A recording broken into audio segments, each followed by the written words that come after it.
Ladies and Yeah. gentlemen, welcome to episode 146 Woo! of a real podcast where we briefly discuss woodworking And thanks. and And things. I'm wearing my favorite shirt tonight. Mouse pads by Patrick. That's There it by is. Patrick. I think mine is still in the bag. I don't even know if I've opened it up yet. It's I really I think like it's in my closet. Michelle's taste in t-shirts because it's one of the most comfortable Isn't it? that I Yeah, I have. think they're the Bella Canvas ones. I just benched in it and it's awesome. It's nice. I shirt. loved it. I came home and benched. It was got all that stuff out of me. It was awesome. We not only do we have a new patron, but I also know who the giveaway giveaway participant is for this month. Oh. So first, let's welcome our newest tool sharpener, Oh, Mr. Warren Barnes. Warren Barnes, welcome to the hood. welcome, Mr. Barnes. And that is the Big only W. patron. Big W. Yep. Big dubs. But our giveaway for this month is Mr. Tyler over at Forge 3D. He has yet again graciously offered up two $100 gift cards to Wow. forge3d.store. Nice. Hey, Ronnie, where does that put us so far this year? We're pushing close to 7 million. I think Okay. 6.8 million, somewhere in that range. Somewhere. It's close. Yeah.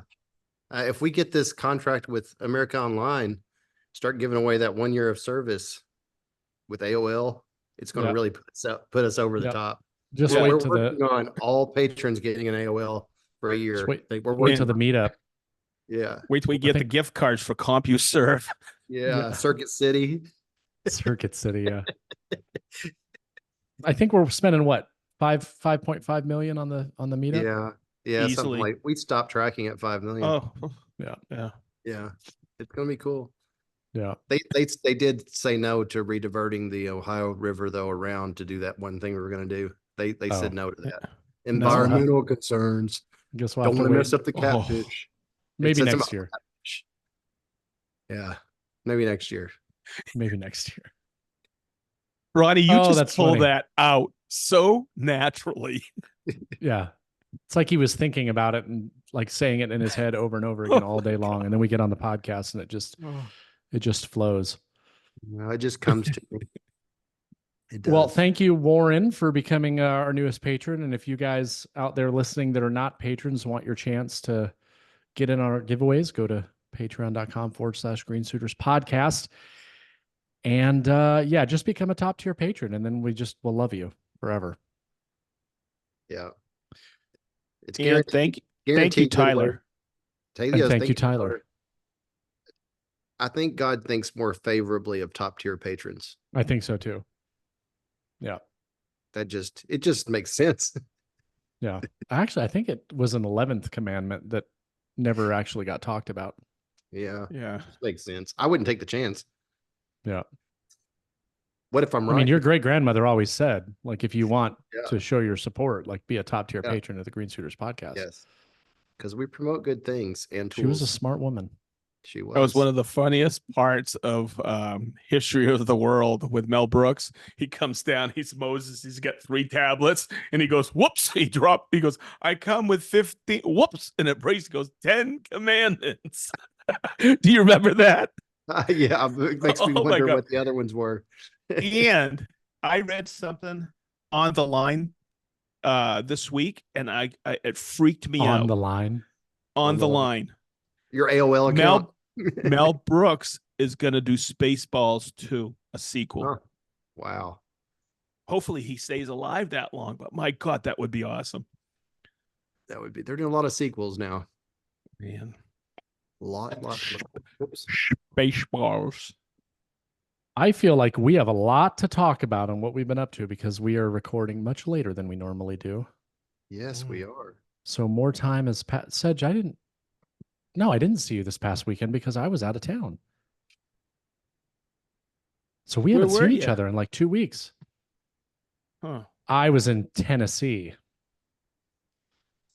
Oh, that's right. That's right. Yeah, went to go visit Joe and Joe and Jenna and Jenna. Abby. We went down there to just hang out with them and just get away. It's an easy trip. They let us stay at their house and they have an amazing property. And here's what I'm going to say. My wife and I both agree that when it comes time for us to actually start looking at houses, that will definitely be an area that is on the list because it was awesome. We were just outside of Clarksville, which is the major military town for Fort Campbell. So typically military towns are not like all that great. If you get out a little bit, it's nice, but military towns in general are just usually always kind of like run down, which is unfortunate. But Clarksville wasn't terrible. The areas that I did get to go on Fort Campbell, which is pretty cool, and see a bunch of Joe's old stomping grounds. I'd never actually been on Fort Campbell before, but holy cow, is it a nice area out there. Exactly what we would like to have here, just with hills. But like nice size properties, like really big properties, stables, just not right on top of your neighbor. It was just beautiful. It was wonderful. Looking where you were, you weren't too far from Franklin and Brentwood. That's right below Nashville. That's we were northwest part. Yeah. It was about 35 minutes, I think, to get into Nashville. I didn't go to Nashville. Nicole and my buddy's wife, Jenna, and the kids, they did go to Nashville, but. Hey, Fort Campbell, is that where they make soup? Fort Campbell, it's where they make military soup. Yes. Yes. That's okay. It's where they make the stars. The broth is not made there. Oh, just the stars. Yeah. Correct. So like the chicken and stars, they make like, I don't remember how many millions of stars they make there. And they cut them all out manually. Yeah. Oh, that's what they get the privates to do that. Yes. Yeah. Campbell soup. No, it was a good, they cut the stars with their privates? With the private. That's what I said. I do see Tennessee being something that you all would like for, especially like what she's used to in Germany. I think Tennessee has the same type of, terrain. In some ways, as Kentucky. It's very similar. So I do. I was surprised. I was surprised by that the cost of the properties. Like while we were there, Nicole just randomly, I can't remember where we were at. We went somewhere. I know some people are listening to this are going, "Oh, here he is. Jason's going to move again after being in his house for 2 years." Like that's not going to happen. But one of the reasons why we've decided we wanted to start traveling and going to visit friends is because unless you do that and you see areas, you don't know what's out there. And so that's why we finally just said, let's do it. So going to visit Ben and Jen. I mean, that's another in Virginia. That's another area that we would love to go look and see, but just thinking for the future. But I was surprised to see the pricing. Nicole, of course, got online on Zillow and we found like 3 properties like right there in that area. The houses were unbelievable, huge shops, huge property. I was just like, you've got to be kidding me. We all to the point where they were like, "Hey, let's go take a look at it." I'm like, "No, we're not going to look at it because like we have way too many things that we need to do for our current house." Like, and we're in a 50% completion stage on like 5 different things. So it's like, I don't want to move like right now, but nice to know that that's an area that we would consider. So that's what I did last week. And then this week, I got a YouTube video filmed on Monday, edited. It's ready to go. That's going to go out later this week. And then got to spend yesterday and today in the shop, and it felt fantastic. Got to experience the Oneida dust collector finally, for like really experience it, because I made a lot of cuts and did a lot of stuff, and that's quite impressive so far. But my goal, because I'm leaving on Sunday to go to Maryland for that Ultimate Makers Challenge build off. So I'll be there from Sunday till Thursday. And my goal was, before I leave, I wanted to have the doors and drawer fronts installed. I wanted to have the trim done. I just don't think I'm going to get a chance to get to the trim, but that's easy. I could do that later. But I was able to get all the drawer fronts and the upper doors cut yesterday. I got the 4 doors for the coat closet cut and glued up. And then today I went out there and I edge banded everything, finished got everything ready for finish. And then got the, we're doing white oak shaker doors with glass, kind of like I did in here, Sedge. Yep. Where They we did look flat. great. Well, this is going to be a combination like this is. So the upper Yeah. cabinet has the shaker doors with the glass. The bottom is all flat panel. So on this one, we did the riffs on for the drawer fronts with the grain, going up. And then I took that same board and cut the top ones too. And then in between that will be the doors with glass. So it's going to be a combo of flat panel with shaker, which I think looks kind of cool because all of one or all of the other, sometimes I feel like either looks a little boring or it looks like it needs something. So breaking it up, I kind of like.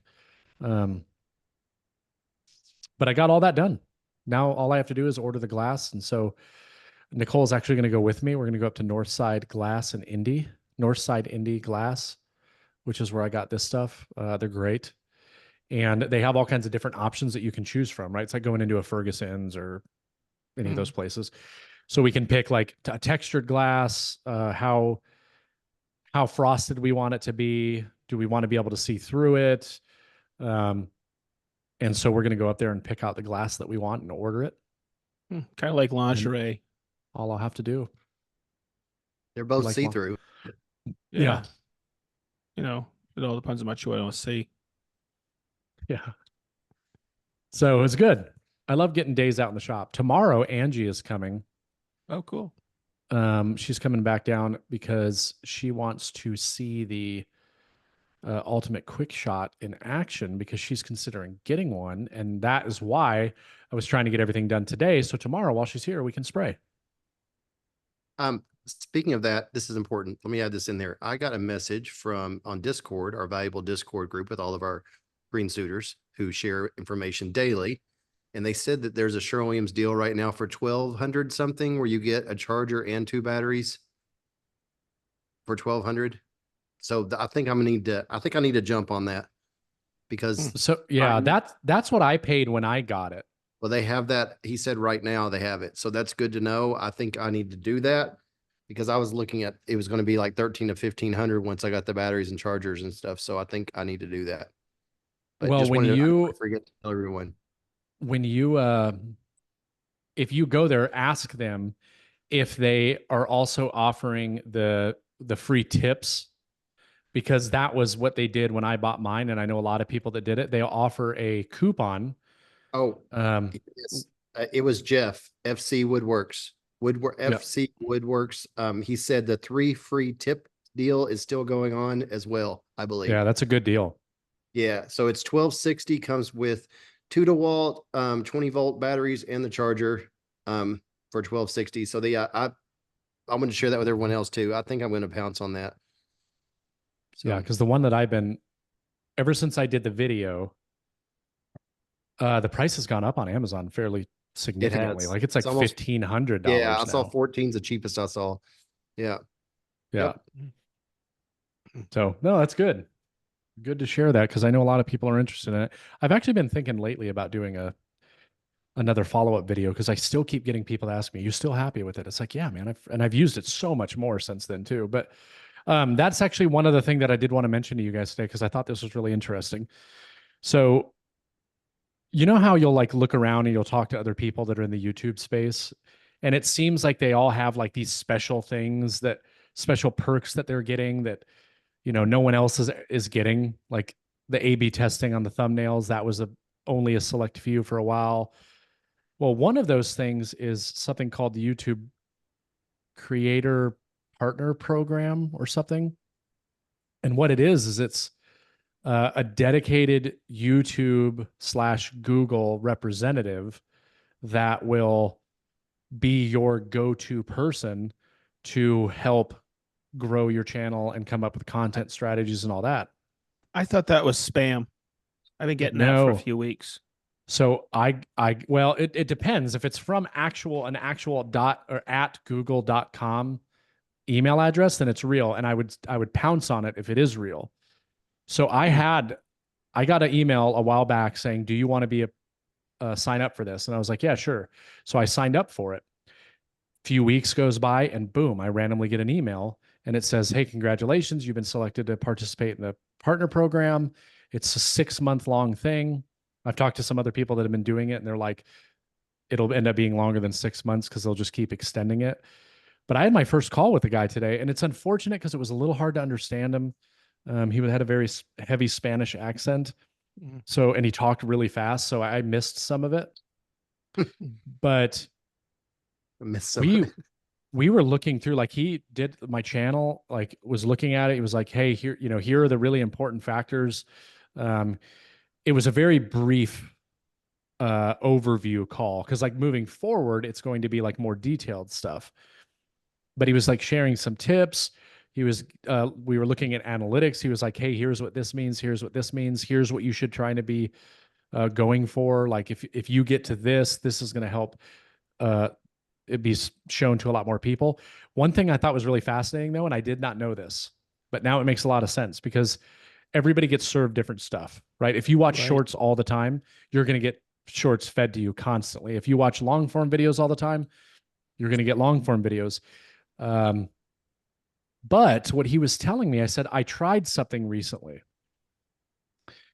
My last video that I released, the guys over at Off the Cut, as bad as their podcast is, their last episode that I listened to is actually fairly interesting, some of the things that they were talking about. But it came to YouTube and they were like, oh, we should try this. I wonder what would happen if I did this. And so I had this video, the conference tables that I built. I plunged the Domino 700 all the way through when I was doing the connectors like an idiot. And I was like, I got to plug this. Yeah. So I used the Shaper Origin to fix it. I edited that video and I was ready to release it. The problem was it was only 3 minutes and like 30 seconds. And I'm like, why even do this? I can't even put in mid-roll ads. Like, this is a waste. Well, the other day I was like, you know what? I'm going to try it. I'm going to see how it goes. So I released the video. It's not doing great. It's got like 13,000 views, 14,000 views. It's I made this $3,700 mistake one. Yes. Yeah. But the click-through rate is not terrible. The average view duration or average percentage viewed is very high, which after talking with this guy, he was telling me the most important metric. He told me the 3 top ones, but the most important one, which will help get your stuff served to more people, is your average viewed percentage. And the goal that I should be trying to achieve is a 40+%. And if I hit that, it's going to get served to more people. But what I thought was really interesting is he said, start thinking of like creating to where your audience knows what to expect from you in terms of style of video as well as rough length of video. He said, because what's very interesting is that when people are watching long form content all the time, let's just say your audience is used to your videos that are 15 minutes or longer, and your audience is used to watching those videos. But then, and all of your videos are like that. And then you just randomly throw out a 3-minute and 30-second video. Well, believe it or not, that video is going to get shown to a different audience. Why? Because it's going to go to people who watch, primarily who watch videos at that length. Just like if you make a video that's an hour, it's most likely going to get served to people who are more inclined to watch longer videos. So the length of a video is actually a determining factor now. I mean, I don't know if it used to be, in how YouTube serves up your content. Mm-hmm. And I'm like, that makes sense. Yeah, it totally makes sense. And what's really funny though, I'm sure on their point of view, when they look at their stats, they probably quickly saw that people were very consistent about the length of videos that they watch. Mm-hmm. So it makes sense if they were thinking that way, they would serve it up that way. Mm-hmm. That's interesting. What I would say is that it doesn't, like I don't have a set time. I would say that the majority of my videos, the majority of them, all tend to be 17, 18 minutes or longer.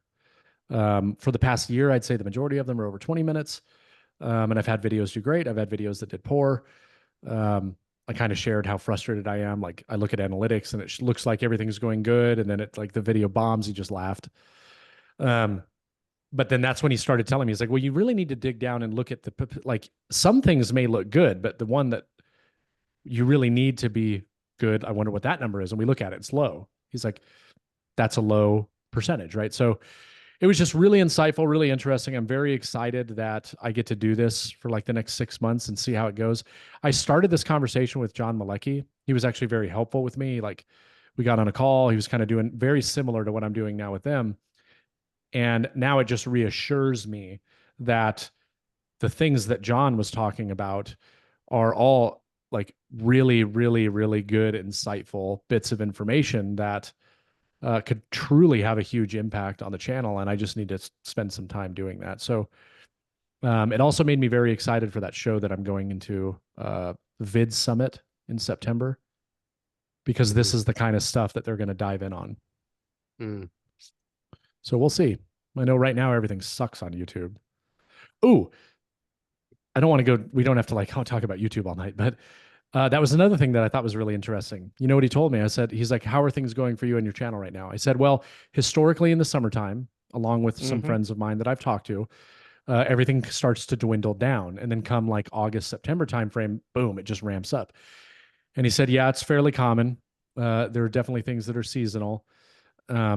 He said, but one thing that's interesting, he's like, I'm sure you've seen your ad revenue start to drop fairly significantly, especially with the views. And I said, yes. It's the worst it's been in over a year. And matter of fact, it's the worst that it's been since before I did the internship at Festool.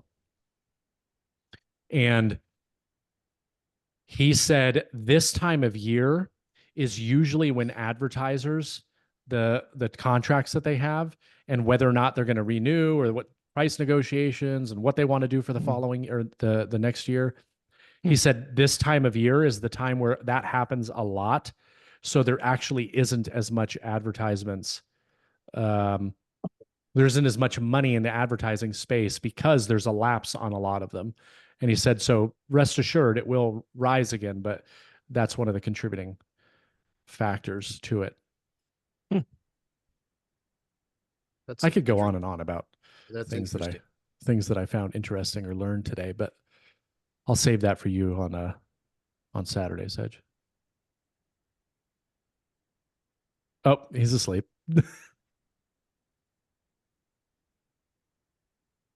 So, Sedge, what have you been up to? I'm finished. Okay, Ronnie. No, I finished the window seat. Oh, you finished. Oh, that's right. You said you were going to do it over the weekend. I did. I had plenty of time because Chris was away for the weekend. I had 4 days of pure bliss. I was impressed with the general finishes. What's it called? Armor seal? Armor seal.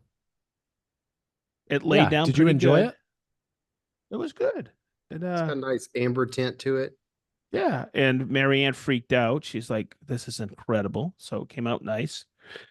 Let's see what else I've been up to. So this weekend's busy. I got to shoot both days because I'm gone the following week. Going to Washington, D.C. with family. So it's just so we're shooting both Saturday and Sunday, Chris and I just been keeping busy. Also, I took a little bit of the profit that I made out of Sedge tool and I bought something. It's a new tool. Jason, you coached me about 6 months ago that I should start getting into and preparing for retirement. That Chris will still be working and I won't, but I should start shooting stuff. You remember?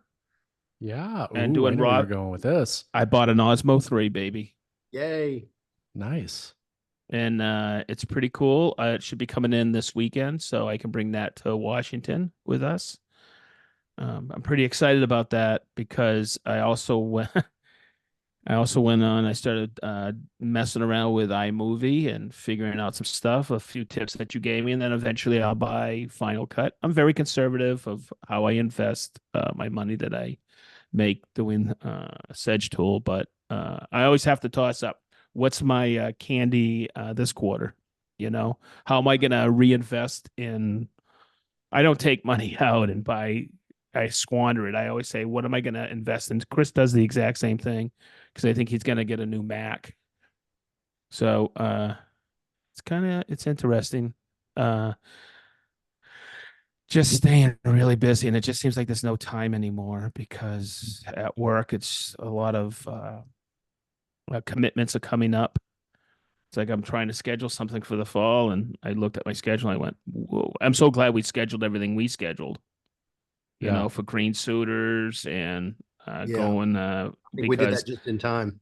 yeah, oh boy, everything is so I only have a window to do this thing. I mean, it was a little confusing on the phone with the few people I have to.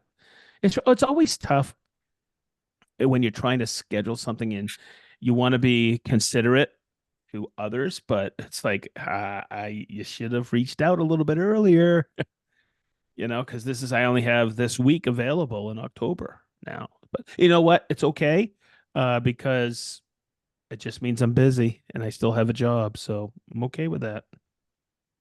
I can But imagine it's that like that I was going to say I can imagine that that could be difficult because I'm sure that the requirements and the things that we'll just say Festool is looking at maybe going to or maybe doing, a lot of things probably like pop up out of the blue, and you can't necessarily plan for something in November and January, as where like the way that I travel, I'm going to like shows that, because Festival doesn't really go to that stuff anymore. You guys are doing like other things, but like it's set in stone, so it's easy to plan those things ahead of time, and then you could fill in the little stuff. But it's like July, and it's like, oh, we want to do this in October, or we want to do this in August or September. yeah, I got a commitment. I think it's really cool. I think it's going to happen. It's up in Michigan, and it's for Festool. It's over the weekend, but Wow. yeah, so it's really cool. And I can't give too many details, but I go, okay, if you want me to do this, this is my availability. And they came back to me and I said, that weekend got taken. Can we do the other weekend? They said, absolutely. So they were flexible, you know. Yeah. But it's my whole life is a schedule of commitments where I'm going, what I'm doing. And my number one priority is doing Festool Live. It's So Jason Bent. it's and Jason Bent in the ongoing internship. And but it's because I care. I want to do Festool Live. It's done really well. That's why I drove 9 hours home that night, got like 3 or 4 hours of sleep, and still did Festool Live. And you also did the patron podcast, Yeah. So, the Zoom call. You did it, for what, 4 or 5 hours. and you want to know something? I like doing that. Yeah, but it's like I told Chris. Chris is always like, Sedge, I'm going to do. I go, good. We don't need to shoot Sedge tool, but what we do now is we're starting to, because Chris and we do Saturday mornings and Sundays. And but I don't have a chance at all during the week to do content. But you know what? I did something over the weekend. I pulled out my iPhone so I would have some raw footage because I'm doing, and I've mentioned it, these reclaimed beams. And in my magnets video, I show how to find staples and stuff. But this beam is really cool CETA, and I want to make a gate out of it. But I wanted to do that this weekend as well. But I said, no, this is really good content. So what I did is, that phone, the tripod that we made early on, Jason, with from J Cat. No, Jay Bates. Jay Bates. J Cat. J Cats. Same thing. Jay something. Jay, but I thought that was really cool. So I had that out and I was shooting raw footage, and on my phone I would edit it. And Chris had some raw footage prior to that, and I gave that all to him. And I think that's another video that we have. But I want to maximize my time in the shop. I was out there every morning at 7. And you know what? It was the happiest I think I've been. Just being in the shop, cleaning up, sanding in between coats of the armor seal. Oh, And How long did you give in between each coat? How long did you have to with 12 your shop? hours. 12 hours. 12 hours. Okay. Yeah, and it hardened up pretty good, so it was pretty cool. That's what she said. I liked it. It's 7 inches, and it was so, but it was, you know what? I don't care about anything. The only thing I care about is that smile on my wife's face. Yeah. She just went, "Oh my God!"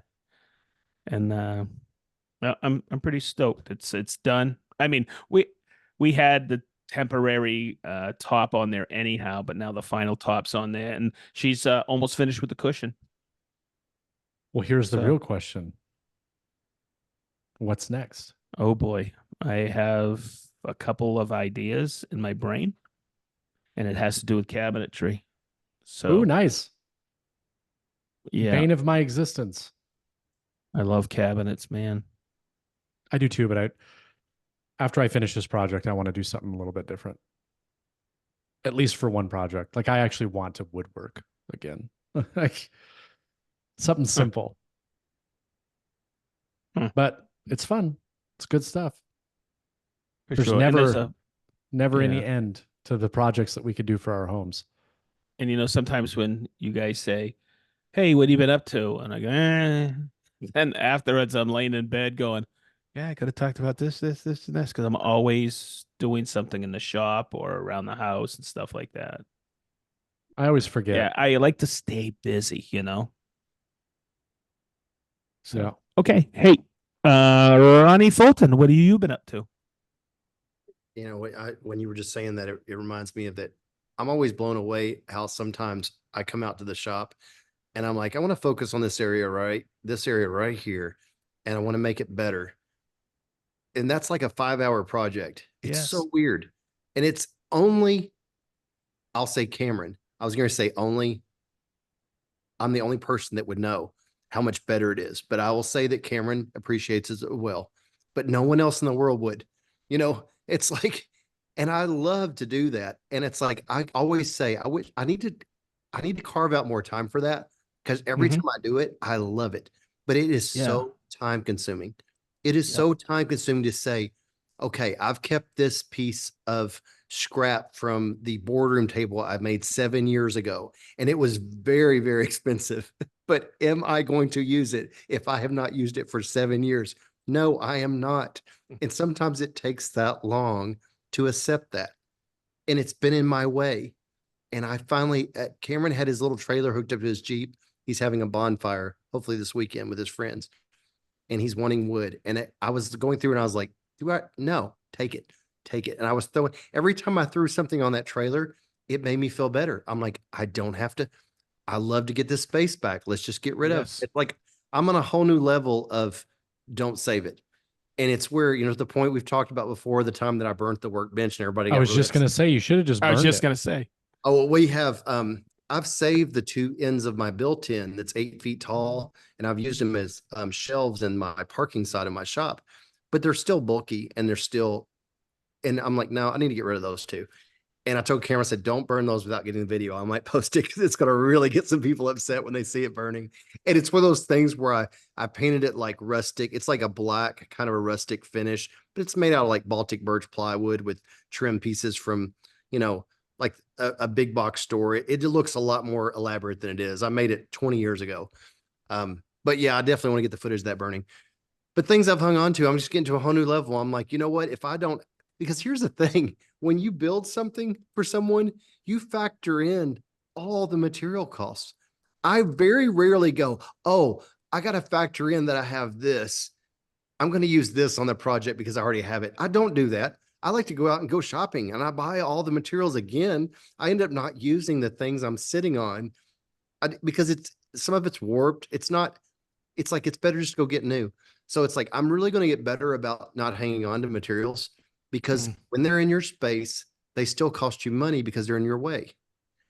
And that's what it comes down to. So a lot of it just ends up being firewood. And I'm getting better and better about that. This is like a 15-year journey for me now, going from like the homeowner guy, corporate guy who like is the woodworker, to knowing that I just go through a lot of materials and I can't hold on to everything. Mhm. So that's I've been working on that. We've been working on a wall at a time. It was my home garage that like spawned it coming over to the shop. I got my home garage down to nothing, not anything in there except for my car cleaning supplies and the battery powered lawn equipment is going to be hanging on the wall, and that's it. There's not anything else in there, and it's awesome. I love it because it's just completely almost empty. I get You to guys pretend park like in your garage, right? oh yeah, we always Okay. have. Such We've a always shame. even Yeah, when we I didn't had know like people did power, that. Yeah. we'd have power wheels on our walls and 3 sets of bikes and pogo sticks and everything, razor scooters on the walls. But we've always been able to park, especially Kelly. Sometimes it would become, I'd lose my spot for different times, but yeah, we always been able to do that. But now it's a whole new level because that garage is 21.5 by 21.5. It's a good size. It's an extra wide, like in deep 2-car garage, and Mm. not having anything on the walls on each side has made a huge difference. So that kind of got me so excited. I've started doing some more things out the shop and getting more space. So I've been working on that. We've also been working on the standard jobs. We had a water heater go out in a rental house. Went up to everyone. Last time I talked to you, I told you I've never done a gas water heater before. Mhm. I did one today. And guess what? I think they're easier than electric. No kidding. The only difference, and there's people listening, they're like, yeah, duh. All you do is you turn the gas valve off where it connects to the water heater. You unscrew it, and then you set the new one in there, and you tighten the gas valve back on, and you turn the gas back on. And the other part's exactly the same. You just don't have that electrical connection that usually you have on the top where the electric comes in and you have to do that. That's kind of a pain to do that because it's heavy gauge wire. You don't have that. The gas one, I'll say it's easier. I turned that back on. I put some bubble stuff on to make sure I didn't have any leaks. You got a flue on the top that has to go on there. Mhm. But then it said to hit this light button 90 times every second until it lights up. And I think I was on like 60 or 70, and all of a sudden, boom, it fired up. And I was like, well, that was easy. So I've always been afraid of gas water heaters. I don't know why. It was very easy. You know, it'd be really funny right now if there was a big, a boom flash of light in your shop and went, whoops, didn't make the right connection. Yeah. Yeah, that was at a rental house. That was not at the shop. That was a rental house. It was a house, is my very first house that I bought 20 years Oh. ago. And I didn't even know it was a gas water heater. Like he called and said that they had some water. It was in the pantry off the kitchen, and they saw some water on the floor. And I was like, okay, I'll go change it out. And the first thing I do when I open the door, I look at it, and there's a big flue going up, and I saw it, and I was like, I've never done a gas. And I'm like, I went home and I watched a YouTube video, and I was like, well, it looks exactly the same. It's just the differences I just told you. It You wasn't can bad at learn all. things on YouTube videos. Yeah, I mean, I watched a few. I usually watch 2 or 3 when I'm doing something like that, just to make sure. But what I will say that I'm shocked, I got the smallest 40-gallon. It's like the smallest, water heater you can get. With getting my brother-in-law's plumbing discount, it was $789 for the water heater. So I thought back to what was your pricing you got on yours, Jason? It was 2,000, something like that. Yeah, now I don't even remember, but yeah, I mean, it was high. 8,000, I think. No, Yeah, really, I mean, like 72 million. I have heard prices in our area as high as like 1,600, and I understand now because they're paying $800. They're paying $800 their cost for the water heater. Once you account for it, removing the other one, draining everything, you need to charge at least 1,500 or 1,600 to make it profitable. You would have to. So I totally could see somebody charging 2,500 completely. 2,600 was But- my So that actually makes sense to me. They're charging on the high end because they're wanting their tech to make money, and they need to make money, and they also need to pay for their advertising. So 2,600 makes total sense to me. But I was blown away. I remember when water heaters were like so cheap, it didn't even matter. They were like almost like they were almost like free because it was like they're like $200 or $300. It didn't even matter. And when he said 786, I think I was like, really? Wow. But they do last 7-8 years, whatever. But we have a spreadsheet. Kelly keeps track of all that kind of stuff because it really is hard to remember. and she puts a note on there. So I'm going to start noticing that if a water heater gets to be 7-ish years old and we haven't heard from a tenant, we're going to just change it out, because you cannot get a water heater now. Anybody listening, your water heater is over 7 years old, you're on borrowed time now. you Is might it as hard well to come across change them? it. No, but it's just they're not made to last now, and you're not going to see a water heater last more than 7 or 8 years.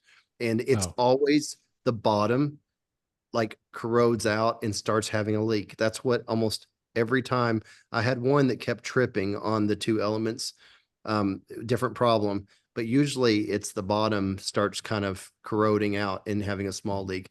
But it's like if you have a house where you have What one happened to in mine? if it's not in your basement or a place that won't do damage, if you get to 7 years, you should just change it out because you're getting ready to anyway. So you might as well have it scheduled. But so I feel like we've been doing those more lately. We did that, and that was today. And Cameron took care of some things while I was doing that, which was awesome. It's like he's to the age now where we can do 2 things at the same time. And it's 2 different things at the same time instead of him just standing there as a helper. And it's really cool. So we've been doing that. I also finished up the wine bar we had in our basement that I did over a year ago. I posted about that. I saw that. Kelly bought the handles about 6 months ago, maybe. She's had it. And every time she brings it up, I'm like, where are those handles? She's like, I told you they're sitting on the thing. I'm like, oh, okay. I didn't know where they were. That was my buffer for a long time, but held off. I'm like, where are those handles? At one point, she's like, I moved them. I don't remember where. And I'm like, well, let me know when you know where they are, you let me know. So I bought time with that. But the funniest part was I reached to my sustainer in the van to get my true position gauge that I have. And the block was missing that like goes across the short part of the T that holds it on there. Okay. Yeah. So I'm glad you brought that up, because when I watched the video and then you had mentioned you wanted to talk about this topic tonight, I was like, why is he using it freehand? Like he doesn't have the stop on there. Well, it's funny. Yeah. So the way I used it was the 2 blocks that locked down. I just used as my gauge and I put it on the side of the cabinet and just eyed it. And I drilled them in there. And I told Kelly, I said, I'm going to post this. And I said, I'm going to tag them on it. And when they see I'm using it without the block, they'll send me another one. It was 2 days. They sent me a message yesterday. They said, hey, we noticed you don't have that. And somebody commented early on and I responded back and told them, yeah, I couldn't find that part. I'm not going to let that stop me from doing a job though. Right. And so they're sending me another one. It's kind of funny. Oh, nice. I have no idea. It reminds me of the Paolini tool. When you have the little spinny things, they're prone to falling off. They loosen up and they fall off. And luckily, I mean, Kelly did laundry the other day and I had a red block with one little screwy thing from a Paolini. It was in my black ladder shorts and it apparently came off. It comes off when you have in your shorts, it comes off. So that's what happened with that. And I know I have it somewhere, but apparently it's fallen off somewhere and I just don't know where it is. But Kelly actually wanted to help me with it. And I kind of was not thinking that was a good idea because she was going to see it only takes about 30 minutes to do that. But because she'd be like, why didn't you do this earlier? But I don't know. I mean, literally every one of those types of jobs only takes 30 minutes. It's about having the right tools though. Right. Being ready. And I will say something that I was very impressed about these handles that Kelly, she got them on Amazon a while back. I'm starting to see handles. It's important. If you're ever looking at handles, look on the back side and see how deep are the threads. Because sometimes I see handles that have like 3/16 of an inch of threads on the back side. Yeah. And it makes you have to get the screws exactly the right length, or you either have them too loose or they don't grab enough. There's no in between. These handles had a very nice, more than a 1/4 inch of threads in them. And it was so nice because you just had to get the screws just pretty much close. It didn't even matter. And you could just tighten them down. And there's very few times I've had this luxury. Usually handles have that little bitty, like 3 threads on them. And it just sucks to have to do it. That's why you have a hacksaw. Well, I keep all the screws on my van. What's one of the things in the Org 3 is the breakable Yes, screws. breakable screws. Yep. Yeah, that's something that I have to have them. The 2 different sizes. I always have them because when you're doing drawer fronts, you usually have double, and then you're doing the doors. Another thing, these handles came with both. They came with the breakable ones, and it also came with the ones that go on just a normal door. I have never seen that before. Usually they just give you what they give you, and they're like, hey, figure it out. But they gave me both. So that was impressive. And they weren't expensive handles. They were just, off Amazon, no name handles. But something I sent you all a message about, because I did not want to Yes. forget to talk about it. One of the first comments I saw, someone said, you're supposed to put handles on the bottom, mounted on the bottom rail on a shaker door, the very bottom. And it's like one of the rules type thing. And it's funny because I started thinking, I'm like, yeah, I understand there's rules and I understand there's things that you have to do traditionally, but things change. Like when they made that traditional rule, people weren't using 6.5-inch square handles, modern, that were square. If I put them where he was talking about, two things. One, it wouldn't look right. Second thing, if you reach for one, you'd hit the other one with your hand where the two are coming together. So we quickly saw you had to actually off center them from the distance where they had enough space from them. And also we centered them on like a diagonal. Like if you looked at the up and down, we centered them because the other cabinets in the actual kitchen area, we had single pulls and we were changing those out. So we wanted them to match on the other side. So sometimes what I wanted to bring up, although there's some rules of thumb, you cannot always go by that. You have to go by what looks right. And what I think about when somebody quotes to me what the rule of thumb is, I'm not going to have people come to my house and say, I know those handles don't look right. And I know but I'm following the rule of this. You don't do that. But it's funny to me that people will call that out. And it's like, sometimes you got to do what looks right and what works right, not from what conventional, traditional word says. Or what the customer wants. We would Which go is, like this. which is my wife. We would go like this: vertical, horizontal. Yes. Do you want them here, here, Yes. here? Yeah, I would be willing to bet that person who made the comment about shaker has never done that. Just needed to make a comment. Oh, it's not traditional. I tell people all the time, throw traditional out. Whatever is aesthetically pleasing to your eye, if it's for your house, or what the customer wants. Yeah, it was very clear when we held them up. You got double doors coming together. When you hold those large handles up, it was very clear where they go. It was very clear. Like there weren't any alternatives. It was like they need to go right here to look right. It's just funny when you get a comment like that and people are like, they should be installed at the bottom. It's like, no, that's not, that wouldn't have worked. But it just, I thought it was worth bringing up as a topic, in that it is good to know the golden triangle. It's good to know conventional rules. It's very good to know all that stuff, especially if you can't decide. If you're like going, well, it could go here or it could go here. If you know that there's a traditional method that, okay, maybe that has more weight. But when you're looking at what looks right and you're dealing with design trends that constantly are changing, I mean, we may eventually have looks like snakes as handles in the next 10 years. Are we going to follow that same one? Make sure we mark, put them on the bottom? No, you just don't. But I found that interesting. I did also find interesting that after they got posted, that people started laying into them on the comments. So a lot of people, it created a lot of discussion. And that's why I thought it's worth bringing this up for our discussion, because a lot of people were very passionate about one way or the other. And one thing I want to note about, and not just hardware, but furniture building. And I tell this to people when they're designing something. If something doesn't look right, it's not proportionally correct. It has to please the eye. Your design should please the eye. It should lead the eye with ornamentation in there, and I saw something once and I went, oh, that's really unique. Would I buy it? Hell no. It looked like crap to me. They did the tapers on the outside of the leg, a two-sided taper leg on the outside. It's not that it's traditional. It's in the inside. That's traditional, but it screwed with my eye. Mm-hmm. And somebody next to me said, well, that's how it is all the time. I go, no, it's not.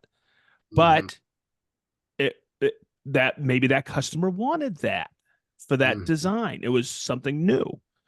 and I won't fault it, but I always tell people all the time, your eye is built on the golden rectangle. It really is the golden proportion. Your whole body is built on it. Your eyes know what it is. So there's a lot of times I do mock-ups of a small piece of furniture or a stool or whatever I'm building, just so I say, okay, that's cool. Yeah, I can measure it out and anything, but not for me. I like to make a quick mock-up of something Yeah. because Yeah. I know my eye does not lie. Yep. And Yeah. if someone says, there's something wrong with that cabinet, and I go, what's wrong with it? Like, I don't know. It just doesn't look right. Versus somebody who takes it and book matches everything. And I go, is that better? And I go, oh, look at that. I go, it's the exact same thing, but they took the time to book match it and do everything like that. It's more pleasing to the eye. But not everybody does that. Like Jason, you were talking about you waterfall the riffs on white oak, right? Mhm. Okay. Somebody's gonna look at that and go, oh, that's wicked nice. They don't know why. They don't know why. Right. As somebody walking into your home. But you do know why. It's like that cabinet I have in the basement that I put, behind the bar. I waterfalled all that cherry on it. I did it for my head, But somebody says, "Oh, that's a nice cabinet." They don't know why. That is what we call craftsmanship. It's Mhm. interesting that you bring that up because I was thinking about this yesterday as I was trying to pick out the material that I wanted to use for the rails and stiles for the doors. And I talked about it a little bit on my stories, but I was specifically looking for the most consistent color across boards because I knew I couldn't get them all out of one board. And I wanted to have as close to the same vertical grain look through all the boards. Some of them had knots that were into it. So the grain starts to swirl, not a long enough section, whatever. And I was sat there to myself for a second and I kind of laughed because I was like, I remember when I first started building, I didn't think about any of those things at all. It was, I'm going to build a walnut coffee table. I'm going to go buy the amount of walnut I need. I'm going to cut it and I'm going to build it. And however it looks, that's just how it is because of wood. And now when I approach a project, I am thinking about those things because of what you said. I have now seen it. It does please me more to look at it and not have like, hey, this one is way darker than this one, and this one is light because it has sapwood, and this one, and then just throwing all those things together, and it just looks crazy, But exactly. But the thing is when somebody comes in your house that has no idea about woodworking, that pleases their eye because it doesn't lie. I've only said that 1,000 times tonight, but they don't know why. Yeah. You do, and you've taken the time to do that. And that's why. So somebody who would say, why should I use your company versus another, like buying it from so-and-so? And I go, and I would point to Mikey, my business partner. And they would go, why? I go, because he's got an attention to detail that the others don't, and him and I would select wood, everything. And that is what my pride was the craftsmanship. It's like you walk in South Florida and someone says, "Hey, do you like how I scribed that?" No, you didn't scribe that. You bought a piece of molding that you could bend in there, for a filler strip. It was horrible. And no, we would scribe our filler strips and make sure it was a perfect fit and it was seamless. I mean, you know what people would call scribes? Caulking. Yeah. And the amount of caulking, it was I'll keep crazy. saying caulking. Oh, you like that. But it was just until you go through that and see what people charge for something and get the homeowner to believe it's good and charge up a ying for it, and you go, oh my God. So that's what we were basing our business on, was taking the time and educating the customer, not belittling any of these other people that had been in their house, but making sure they understood what they were getting, Mhm. and there's a little bit of time. and but well, then all of a sudden I worked for Festool and I moved away, but it was starting to really come together. And Mikey, my business partner, I was on the phone with him for about 2 hours the other day, just chilling and talking, and he, you know what he's doing now? He's doing homes. He got a K-Pax. I got him a K-Pax, and that son of a gun is making about. He told me, and he was showing me his cut lists. He's doing about 800 to 900 cuts a day on that K-Pax. Wow. because Wow. because he's the cut guy, and they bring all the dimensions to him, and he's doing custom closets. He's doing chair and square and homes, and in running base and case. But it's really cool to see him still doing it and banging it out. And you know what it is? He still loves doing it because he can put a little pride in there to these homes that are, I don't want to say stock homes, but it sounds like they are, because they want him to do 2 houses a day, each crew. But it's pretty cool. He's knocking it. So I digress. I'm sorry, Oh, that's cool. but it's your pride and craftsmanship. Well, Yeah. for people to make that comment about the placement of sure, like standards are great, right? Like 32 millimeter metric system can make building a cabinet super, super easy, especially when it comes to the hardware. So 768 millimeters for a base cabinet in a kitchen, right? 100 millimeter toe kick, like these standards, like it makes it a lot easier. But when it comes to the hardware, everything is more modern now, period. Now, that might be true if somebody had this old traditional style kitchen put in, and the only thing Right. that was put on the doors is knobs, single knob pulls. Right. 30 years ago, they didn't have, 10-inch long modern black, thin railed pulls that are becoming more and more popular. And so, like, how would that be the exact same as something else? It would look funny because it's so much larger than what was there before, right? So I'm totally with you. It's funny to me though, that whoever that guy that made the comment, if he's following that rule to a T, that means he's made some funny looking pieces. And people are like, I don't know why, but that cabinet doesn't look right. And the guy would say to the customer, this is the rule. Shaker doors, you put them there. It doesn't matter what the handle is. That's the rule.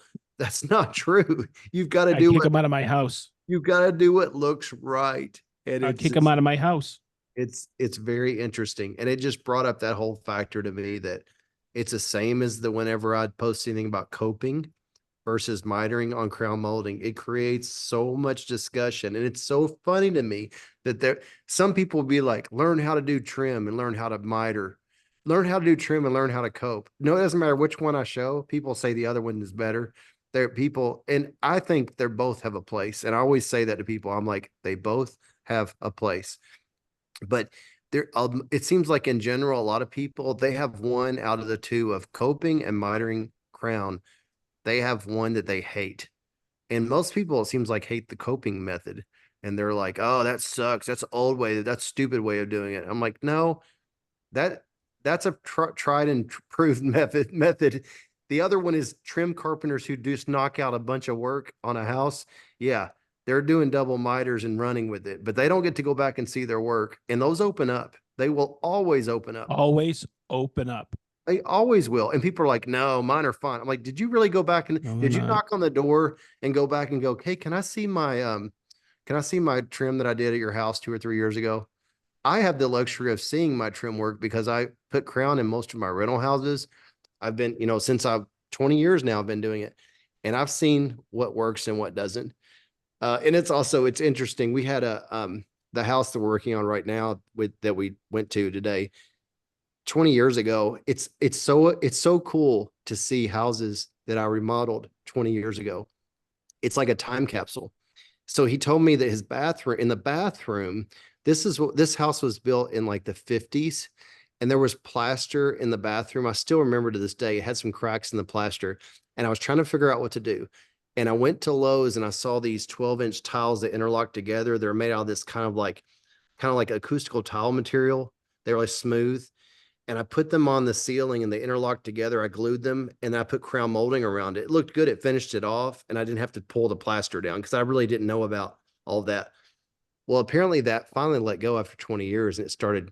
So while I was doing the water heater, I had Cameron just take the tiles off and we looked at it and it was just the plaster has just came free from the lath in the bathroom. And so I said, take down all the loose lath. But it was so interesting because we had to take the crown down. And so for crown, I used MDF, which I would never do now. That was 20 years ago. I didn't know, you know, and because I used MDF where that ceiling came down, it was permanently bowed down where it had dropped. You can't even fix it. And that wouldn't have happened if it was wood. But it's so interesting when I go in to fix my houses that I've had for a long time and see how differently I do things now. And partly it's because I've learned so much from social media and I've learned so much from being on job sites and seeing how people do things. But the way I did things 20 years ago, it's amazing how different it is. And Cameron will comment sometimes. He's like, Dad, I know this was a long time ago because you used a drywall screw on this. He's like, I don't think we even have drywall screws in our van. I'm like, no, we really don't. But it's so interesting to me to see how it's progressed. It's Yeah. like a time capsule. It's It's really a journey. cool. It's a journey. Here's a question for you guys. I've thought about this many times. I wonder what your guys' thought process behind it is. Think back to when you first started woodworking and your first few projects that you built with limited knowledge, with very basic tooling, and starting out. Have you ever thought if it would be fun to go back and like identify some of those projects and build the exact same project, but now with your knowledge of lumber, with your increased upgraded tools, better techniques? Have you ever thought about that? I've thought about it a Yes. lot.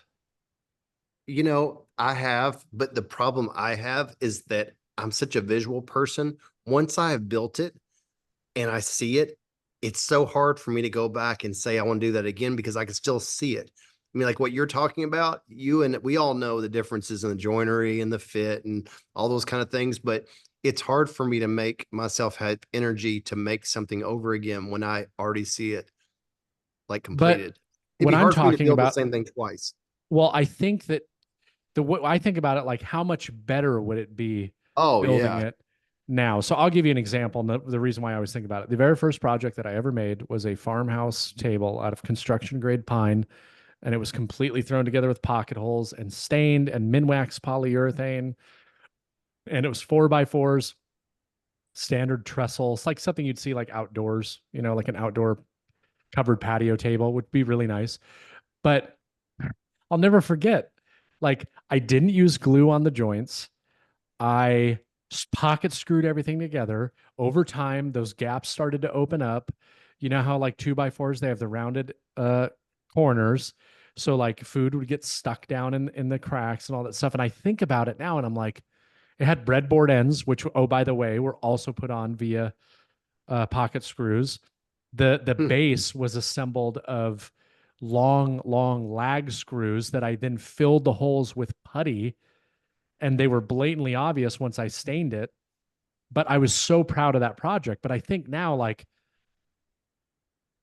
I kind of would love to just build that table again, but using good lumber, doing a proper breadboard end, and I bet you would be a beautiful, like very nice, expensive table. But I don't know. I just think it'd be fun. Like, It because would when be. you first start, you're so like green, and I'm still very green, but you're so green and you don't know, and you think that this is the right way to do it, and years go by and you're like, holy cow, this would be so much better if I built this again.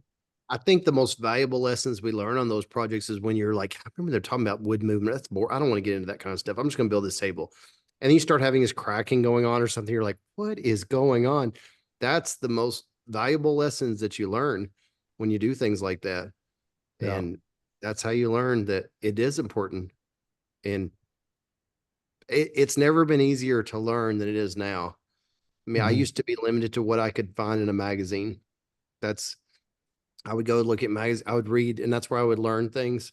I would learn as much from tool product things that told what it does as much as like articles. You know, it would say this tool does this. I'm like, that's what I need. Right.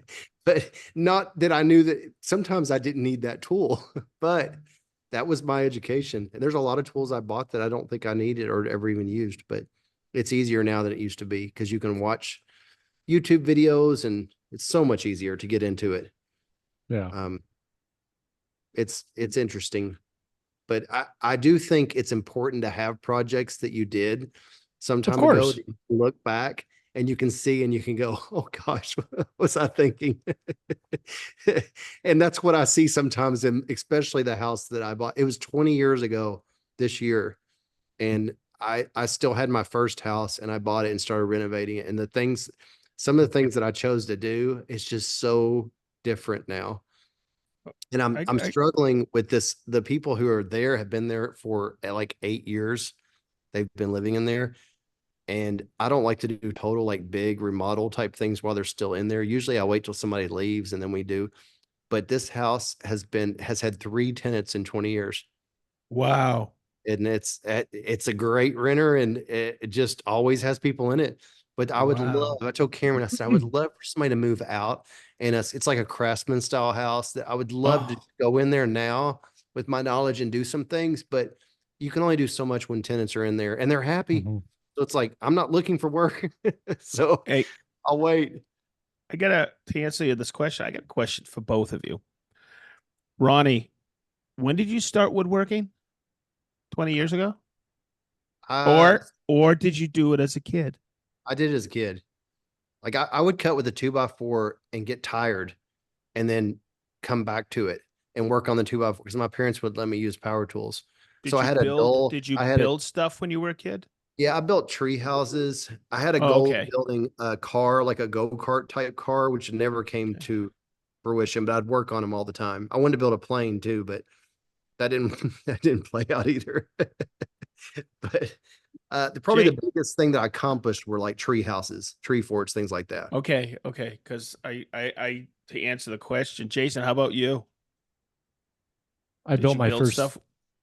first thing I ever built was in 2016. Oh, okay.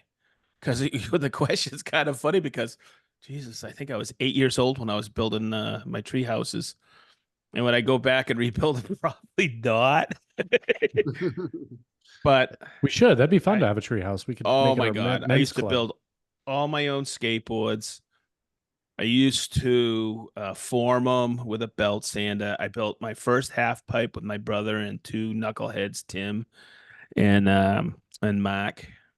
Tim Warren and Mark Kennegiza. They're not listening. I haven't cut in my brother Mark.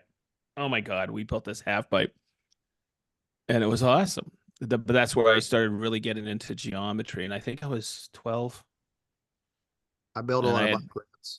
yeah, and I look back at that and I go, God, Tim was really smart. And he said, "This is how we're gonna do it, and we're gonna lay out a radius with a string. Then we're gonna cut it."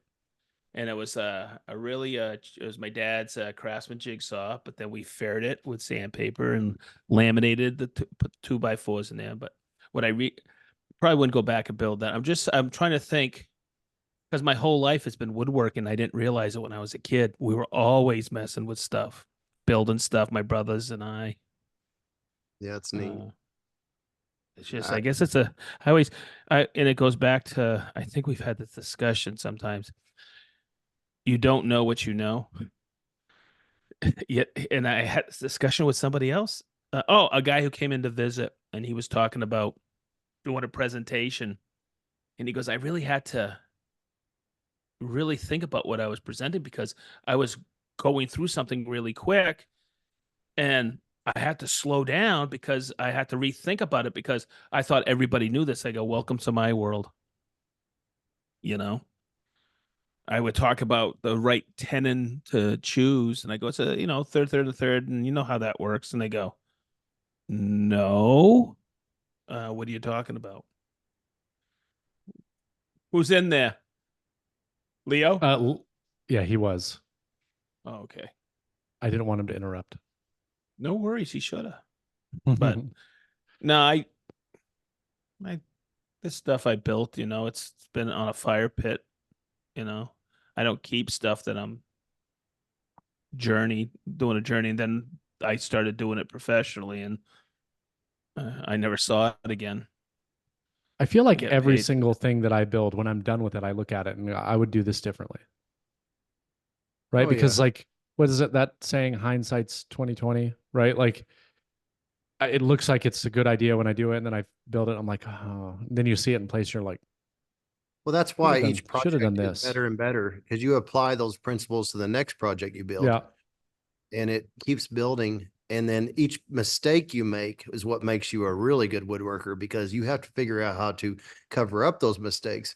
And I know Mistakes. You make mistakes? I know without a doubt that I've So learned more weird. from my mistakes than I have from the actual projects. Or for me, I've learned the process because I'm building for one person now, and that's Mary Ann. Okay. And I've learned the process For on what building she for wants, her. Yeah. building for her. And she freaked out when I made that template. And I used to make templates. I showed you guys a template, right? Thank Mhm. God I did it. And because it's that wireframe template I made out of it with the 50 millimeter stuff. I learned that in boat building. And it was just really cool because she saw that. She went, "Oh my God, look how far out the walls are over that 82 inches or whatever." And I go, "Yeah." You know what's really cool? She used the template to make the cushion for the window seat.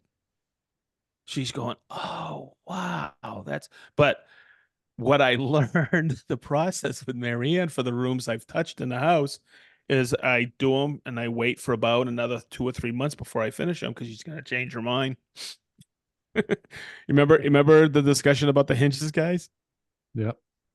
And then she said, "We don't need hinges, do we?" Because her brother Bobby was here. And he says, "Why you need hinges? Look how it's almost seamless the way he built it." And I went, "Yeah, okay." And guess what? Saved me a ton of work. That does So- save you a ton of work. And Yeah, she okay. loves it. She loves it. And the hinges take up the space inside also. Absolutely. And I had overbuilt the frame of it.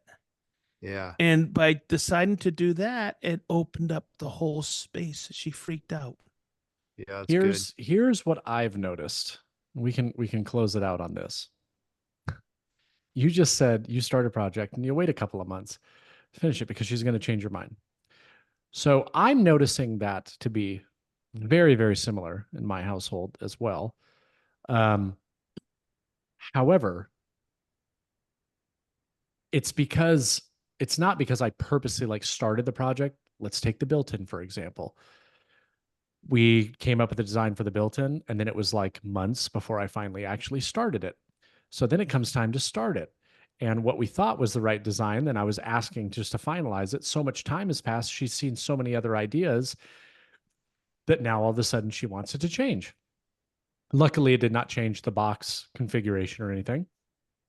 But the front, we have gone through like 6 different final ideas for this. It was going to be painted. It was going to be a combination of paint and wood. It was going to be glass. There was going to be no glass. It was going to be all shaker. It was going to be all the, and you know why that is? It's because I've let so much time pass. So sometimes I actually feel like when it's time to do a project, I kind of want to try this out and just commit to it and just freaking get it built and then like not have a choice. But the problem you run into there is you build it and they're like, I don't love it. And it's like, well, nothing's changing because I just finished it.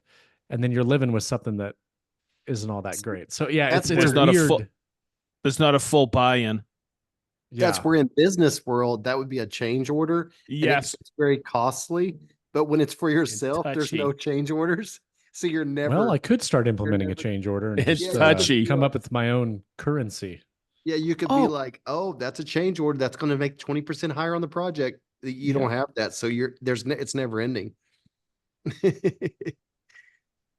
Change Builders order. love change orders. They love them. I've heard some of their quotes before. It's crazy. When someone boy. they should throw out prices. It's crazy. Can we get a But bump out here? Yeah, 50,000.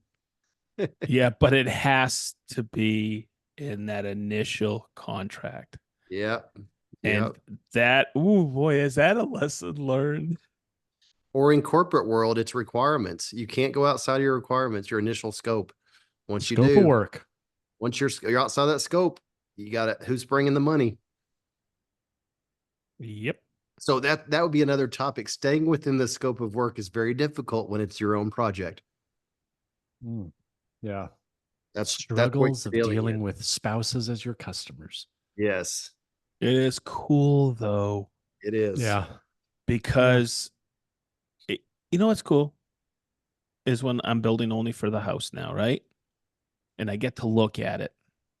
And I get to sit there in the morning and look and say, oh, okay, I'll figure it out. And then you guys came over. We had a Green Suiters meetup here, and we talked about it. You know, it doesn't matter what's in it.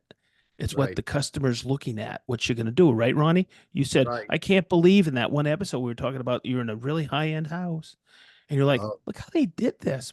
But they don't know. But it really got me thinking. And I really like it because now I can just take my time. And I built the frame in that front part, and she freaked out. She goes, I'm going to get my window seat after 17 years. 6 months went by. I did piece by piece. She liked it, and then I put the final finish and paint on it this weekend. But man, when that popped with that amberish tint on that, it's really nice cherry. Came together perfect. Now it's all going to get covered up by the cushion and pillows. Right. It's okay. It'll still look good. It's It'll look okay. nice. Well, that was good. So I do the same thing to her. I go, oh, you're gonna make a permanent cover for that, that foam. Be nice if you, that on the bottom you Velcro, you could put different materials for different holidays. And she went, oh. So you can pass it back and forth what her requirements are. But she's not down on the first floor. She ain't hearing me. Yeah. She Secrets. goes, that's a great idea. Well, it was a good little chat as always. Always. So, boys, I'm gonna head upstairs and do my normal nightly thing. I do have a couple of quick things to ask you guys once we jump off here, but other than that, thank you so much for listening to episode 146 of the Green Suiters podcast. Bye-bye. And if you want a chance to win our giveaways, go to patreon.com. Bye-bye. He's reaching. Bye-bye. Green Suiters Bye-bye. podcast. No, Sedge. You're He's starting reaching to get. for it. Look, he's bye-bye. You're getting out of control with this. Bye-bye.